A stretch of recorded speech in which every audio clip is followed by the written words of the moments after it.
సీఎంకు బాస్ అంటే ఎవరు? అసలు ముఖ్యమంత్రి రేవంత్ రెడ్డి గురించి ఎవరైనా మన కొండా సురేఖ బిడ్డ కొండా సుస్మిత మాట్లాడింది. నువ్వు కానీ నీ ఎమ్మెల్యే తండ్రి కానీ ఆయన తాత కానీ వచ్చిన నేనే ఎమ్మెల్యే, నువ్వు నిర్ణయించేది నువ్వు కాదు ఎమ్మెల్యే అభ్యర్థులని, అధిష్టానం నిర్ణయిస్తుంది, ఏఐసిసి నిర్ణయిస్తుంది అని చెప్పి కొండా సుస్మిత అన్నది కదా. అంటే ఏం కాంగ్రెస్ వాళ్ళు ఏమంటున్నారు, ఒక ముఖ్యమంత్రి గురించి ఇట్లా మాట్లాడతాం అంటున్నారు. మరి రేవంత్ రెడ్డి గురించి 2034 వరకు నేనే ముఖ్యమంత్రి అని చెప్పమని చెప్పి రాహుల్ గాంధీ చెప్పిండా? ఏమైనా రాసిచ్చిన బాండ్ పేపర్ కాదు కదా. వాళ్ళు మాట్లాడితే తప్పులేదు. అదేవిధంగా రాజగోపాల్ రెడ్డి ప్రతిరోజు మాట్లాడుతున్నారు రేవంత్ రెడ్డి గురించి, కాంగ్రెస్ గురించి, అవినీతి గురించి, అక్రమాల గురించి, దోపిడీ గురించి మస్తు మాట్లాడుతున్నారు. మంత్రులు అనేక అనర్హులు ఎవరైతే ఉన్నారో ఇతర పార్టీ నుంచి వచ్చిన వాళ్ళు కాంగ్రెస్ పార్టీలో చేరి మంత్రులు అయ్యి 100 కోట్లు సంపాదిస్తున్నట్టు మాట్లాడారు. ఎవడైనా ప్రెస్ మీట్ పెట్టి రాజగోపాల్ రెడ్డి గురించి చర్యలు తీసుకోవాలని ఒక్కడో ఎవడైనా ప్రెస్ మీట్ పెట్టిందా? చిన్నారెడ్డి గురించి పెట్టిందా ఎవడన్నా ప్రెస్ మీట్? జగ్గారెడ్డి గురించి ఎవడన్నా పెట్టిందా ప్రెస్ మీట్? మరి కొండా సురేఖ గురించి ఎందుకు పెడుతున్నారు? ఒక బీసీ బిడ్డ, పద్మశాలి బిడ్డ, పద్మశాలిలో అవగాహన ఉండదు, లేదంటే ఒక్కతాటిపైకి రారు, ధర్నా చేయరు, రాస్తారకు చేయరు, అగ్రవర్ణాల ఆధిపత్యం నశించాలని చెప్పి పోరాటం చేయరు అని చెప్పి వీళ్ళు అనుకుంటున్నారు. కానీ బిడ్డల ఇట్లా ఇప్పుడు అట్లా ఉండదురా నాయన. కొండా సురేఖ గురించి మీరు ఇట్నే ఎగిసెగిసి పడితే పద్మశాలి బిడ్డలే కాదు, ఈ రాష్ట్రంలో ఉన్నటువంటి బీసీ కులాలన్నీ కూడా ఏకమవుతాయి. మిమ్మల్ని ఉప్పు అని ఊదితే కొట్టుకపోతారా నాయన. ఎందుకట్లా ఇడుచుకుంటారు? ఓట్లు మావి, అనవసరంగా ఏతులు పడకండి మీరు. ఓట్లన్నీ మావిరా బాబు. ప్రతి నియోజకవర్గంలో మీ ఓట్లు మీరు వేసుకుంటే డిపాజిట్లు మీకు రావురా బాబు. మీకు డిపాజిట్లే రావు. మీరెంత ఉన్నారో చెప్పి, ఎక్కడ మీ జనాభా ఎంత, మీరెంత? ఇలా డబ్బు ఉంది కాబట్టి అహంకారంతో వ్యవహరించి ఈ ఎస్సీ ఎస్టీ బీసీ మైనారిటీ వర్గాల ప్రజలని మద్యం సీసా, కోడర్ సీసాకి 500 కొని ఇవాళ భారత రాజ్యాంగ డాక్టర్ బిఆర్ అంబేద్కర్ ఏదైతే ఓటు కల్పించడం జరిగిందో ఆ ఓటుకు ఈ బహుజన ప్రజలు తెలుసుకోకపోవడం వల్ల మీ ఆటలు సాగుతున్నాయి. ఎప్పుడైతే భారత రాజ్యాంగ నిర్మాత డాక్టర్ బిఆర్ అంబేద్కర్ చెప్పిన విధంగా ఓటు హక్కు విలువ కనుక ఈ బహుజన వర్గాలకు కనుక తెలిసింది అనుకో, ఓటు విలువ, మీ పప్పులు ఉడకవరా బాబు. మీరు జీతగాలు ఇప్పుడు ఎట్లయితే బహుజన వర్గాలు మీ దగ్గర జీతగాలు ఉన్నారో మీరు జీతగాలుగా మారే అవకాశం ఉంటుంది రాజకీయాల్లో. అడుక్కునే పరిస్థితి వస్తుంది మాకు ఒక సీటీ అని కొనేలో. కాబట్టి తస్మత్ జాగ్రత్త, ఓవర్ యాక్షన్ చేయకండి మీరు. కొండా సురేఖ ఏదో పెద్ద ప్రపంచాన్ని ముంచేటట్టు మీ పార్టీని సముద్రంలో ముంచే ప్రయత్నం చేసినట్టు, గతంలో ఎవడు విమర్శలు చేయనట్టు, ఒక కొండా సురేఖ బిడ్డనే చేసినట్టు ఓవర్ యాక్షన్ మీరు చేయకండి. అందులో అంతా ఉట్టేలే. నియోజకవర్గం, సొంత నియోజకవర్గం దాటి పక్క నియోజకవర్గం పోతే కనీసం ప్రజల కూడా గుర్తుపడ్డారు. రాష్ట్రంలో వాళ్ళ ఎమ్మెల్యేలను కూడా గుర్తుపడ్డారు. వాళ్ళు ప్రెస్ మీట్ పెట్టి ఒకటే సంకలు గుర్తుకుంటున్నారు ఇలా మాకు ప్రెస్ మీట్ పెట్టే అవకాశం వచ్చిందని. నిన్న తెలంగాణ రాష్ట్రం ఏర్పడిన తర్వాత 3 ఏళ్ళు అధికారంలోకి వచ్చిన తర్వాత ఈ మొక్కలు ఎవరన్నా ప్రెస్ మీట్ పెట్టి మాట్లాడినాయా? ఈ మొక్కలకి ఎవరన్నా ఆ గాంధీ భవన్లో ప్రెస్ మీట్ పెట్టే ఛాన్స్ ఇచ్చిందా ఈ కాంగ్రెస్ పార్టీ? ఇవాళ ఎందుకు ఇచ్చింది ఈ మొక్కలకంటే వాళ్ళని విమర్శించనీకి ఇచ్చింది. కొండా సురేఖ ఫ్యామిలీని విమర్శించనీక. మళ్ళీ మీ ఇలా మొక్కలకు మళ్ళీ ఈ 2 ఏళ్ళు పదవీ కాలం అయిపోయే వరకు మళ్ళీ రానిరాదు ప్రెస్ మీట్ పెట్టే అవకాశం. మీకు ఓడిస్తాడు ప్రెస్ మీట్ పెట్టనీక. వాళ్ళే మాట్లాడుకుంటారు రోజు రెడ్లే. మీకు ఓడిస్తాడు అవకాశం. వీళ్ళు మాట్లాడతారు మోతేవాళ్ళ మాటలు. చూద్దాం ఇదేంటనేది. సీఎంకు బాస్ ఎవరు? సీఎం వ్యతిరేక రేవంత్ రెడ్డి వ్యతిరేక స్వరాలపై 20 మందే గలం. 65 మందికి పైగా కాంగ్రెస్ ఎమ్మెల్యేలు ఉంటే, 8 మంది ఎంపీలు ఉంటే, ఎమ్మెల్సీలు అనేక మంది ఉన్నారు, రాజ్యసభ సభ్యులు ఉన్నారు. ఎవరు రాలే? 20 మంది కంటే 17 మంది వచ్చారు ఎమ్మెల్యేలు. 17 మంది వచ్చి 20 మంది, 17 మంది ఎమ్మెల్యేలు, 2 ఎమ్మెల్సీలు వచ్చి ప్రెస్ మీట్ పెట్టి మేము ఇంకా కొండా సురేఖ సంగతి చూస్తాం, సస్పెండ్ చేయకపోతే పార్టీ. ఎవరి పార్టీ అది? మీ పార్టీలో అసలు ఎవడున్నాడు? ఎవడు మీ పార్టీలో ఉన్నారు? మంత్రులు మీ పార్టీ వాళ్ళ, ముఖ్యమంత్రి మీ పార్టీ వాళ్ళ, ఎమ్మెల్యేలు మీ పార్టీ వాళ్ళ, ఎమ్మెల్సీలు మీ పార్టీ వాళ్ళ, ఎంపీలు సగం మంది మీ పార్టీ వాళ్ళ. ఎవడోడో వచ్చి మీ పార్టీలో పోటీ చేస్తున్నారు. ఎవడోడో వచ్చి మీ పార్టీలో పార్టీ పదవులు తీసుకుపోతున్నారు.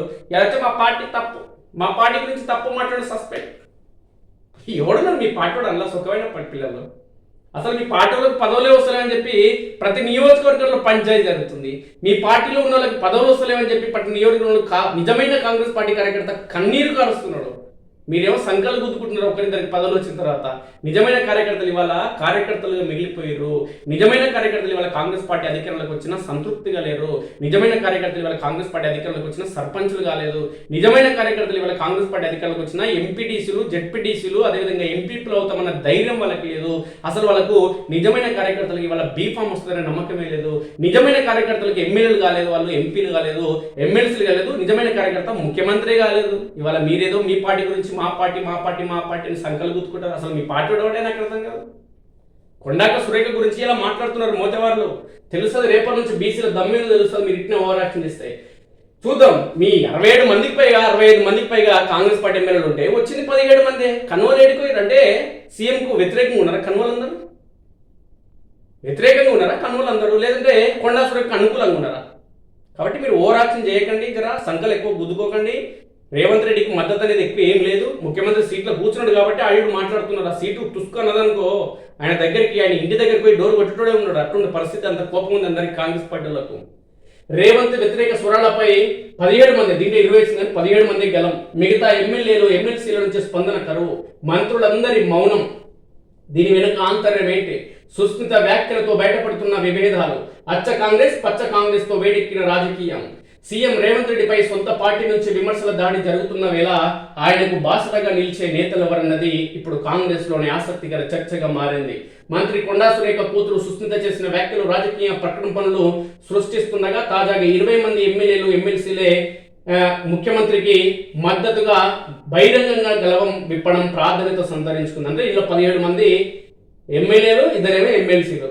అయితే ఈ భేటీకి మిగతా ఎమ్మెల్యేలు, ఎమ్మెల్సీలు, మంత్రులు దూరంగా ఉండడం కొత్త ప్రశ్నలకు తెరలేపింది. శుక్రవారం సిఎల్పి కార్యాలయంలో 15 మంది ఎమ్మెల్యేలు, 5 ఎమ్మెల్సీలు కలిసి మీడియా సమావేశం నిర్వహించారు.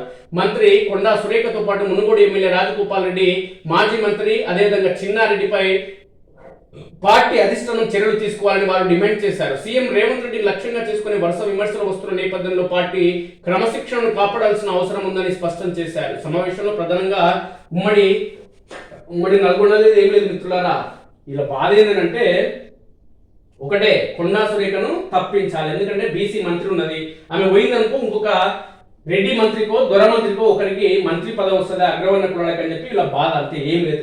వరంగల్, మహబూబ్నగర్ జిల్లాలకు సంబంధించి ఎమ్మెల్యేలు, ఎమ్మెల్సీలే కనిపించడం మరో కోణంగా మారింది. ఎవరెవరు కనిపించారంటే సొంత జిల్లాలకు సంబంధించిన వాళ్ళే కనిపించారు. కొండా సురేఖ జిల్లాలు, కొమరెడ్డి జిల్లాలు, చిన్నారెడ్డి జిల్లాలే, కర్మ జిల్లాలో కూడా కనిపించలే.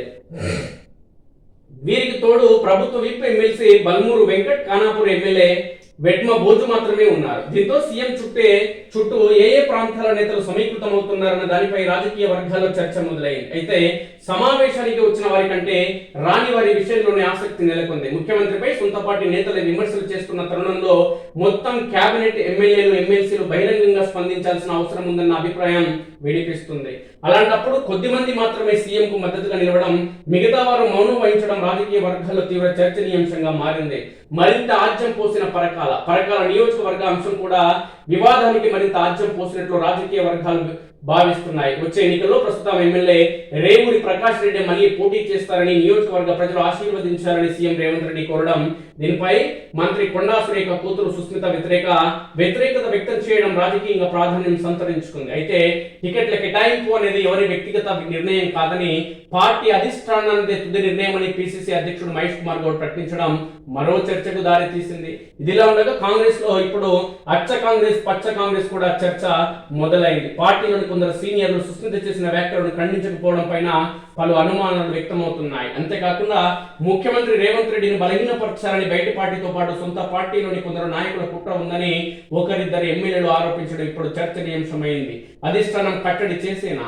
ఇక 2-3 సీనియర్ మంత్రులు మొదటి నుంచి సీఎం రేవంత్ రెడ్డితో అంటి ముట్టనట్లుగా వ్యవహరిస్తున్నారు. తాము నిర్వహించే శాఖల్లో జోక్యం చేసుకోవద్దని కూడా చెప్పినట్లుగా వార్తలు కూడా వినిపించిన విషయం తెలిసింది. అయితే కాంగ్రెస్ లో మరో వాదన కూడా వినిపిస్తుంది. ఇటీవల పార్టీపై ధిక్కార స్వరం వినిపించిన వారిలో ప్రధానంగా 3 నేతలు ఉన్నారు. ఉమ్మడి నల్గొండ నుంచి కొమరెడ్డి రాజగోపాల్ రెడ్డి, ఉమ్మడి మహబూబ్నగర్ నుంచి మాజీ మంత్రి చిన్నారెడ్డి, ఇప్పుడు ఉమ్మడి వరంగల్లో మంత్రి కొండా సురేఖ కూతురు సుస్మిత ఉన్నారు. అందుకే శుక్రవారం సిఎల్పిలో ఏర్పాటు చేసిన మీడియా సమావేశంలో 3 జిల్లాలకు చెందిన ఎమ్మెల్యేలు ఎమ్మెల్సీలతో పాటు అందుబాటులో ఉన్న ఎమ్మెల్యే వెడ్మ బొజ్జు అదేవిధంగా ఎమ్మెల్సీ బల్మూరు వెంకట్ పాల్గొన్నారని సీఎం రేవంత్ రెడ్డి వర్గీయులు చెప్తున్నారు. అయితే వివాదం మరింత ముద్రనుందా, పార్టీ అధిష్టానం రంగంలోకి ఇది కట్టడి చేస్తుందా అనేది చర్చనీయాంశంగా. అరే మీరైతే ఒక పని చేయండి రా కాంగ్రెస్ పార్టీ నాయకులారా, మీ టార్గెట్ ఏంటంటే కొండా మురళి భార్య కొండా సురేఖని మంత్రి పదవి నుంచి తొలగించాలని మీ టార్గెట్. ఎందుకంటే ఒక బీసీ మహిళ, మొత్తం మీరే ఉండాలని మీ టార్గెట్. లేదంటే ఇంకో గాలిగానే ఉన్న బీసీని తీసుకొచ్చి అందులో కూర్చోబెడతారు, దాంట్లో డౌట్ లేదు.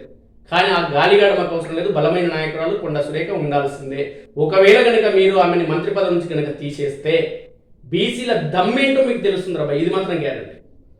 ఎందుకంటే ఇవాళ నెలల తరబడి ప్రభుత్వం ఏర్పడినప్పటి నుంచి మొదలు పెడితే ఇప్పటి వరకు గత 3 ఏళ్లుగా కొమ్మటిరెడ్డి రాజగోపాల్ రెడ్డి మీ గురించి మాట్లాడితే ఒక్కడన్నా నోరిపినారా? ఈ మాట్లాడిన నాయకులు ఎవడన్నా? ఇవాళ చిన్నారెడ్డి అనేక నెలలుగా మాట్లాడుతున్నాడు, సంవత్సరానికి పైగా మాట్లాడుతున్నాడు. ఎందుకు మీరు చర్యలు తీసుకోలే? రాజగోపాల్ రెడ్డి గురించి ఎందుకు మీరు చర్యలు తీసుకోవాలి? ఇవాళ కొండా సురేఖ మాట్లాడితే, ఆయన బిడ్డ మాట్లాడితే వాళ్ళ సంకలు గుద్దుకుంటున్నారు. ఎల్బీనగర్లో దొంగ పందికొక్కు లేకుంటాడు 150 కిలోలు, వాడు వానయ్య బీసీల గురించి మాట్లాడితే అడ్డగోలి చర్యలు మీరు ఎందుకు తీసుకోలేదు కాబట్టి? ఎల్బీనగర్ నియోజకవర్గంలో పందికొక్కులాగా ఉంటారు తండ్రి కొడుకులు, 150 కిలోలు ఉంటాడు ఒకడొకడు. వాడు బీసీల గురించి, గౌడ్ల గురించి, యాదవుల గురించి అడ్డగోలుగా మాట్లాడితే ఈ కాంగ్రెస్ పార్టీ నాయకులు చర్యలు తీసుకోవాలని చెప్పి ఎందుకు ఒక్కటి ప్రెస్ మీట్ పెట్టలేదా? ఇలా దేనికి పెట్టలేదురా? ఎందుకనంటే వాళ్ళంతా ఒకటే కులపులు కాబట్టి. తస్మాత్ జాగ్రత్త. ఇది తెలంగాణ సమాజం అస్తిత్వం కోసం పోరాటం చేస్తుంది.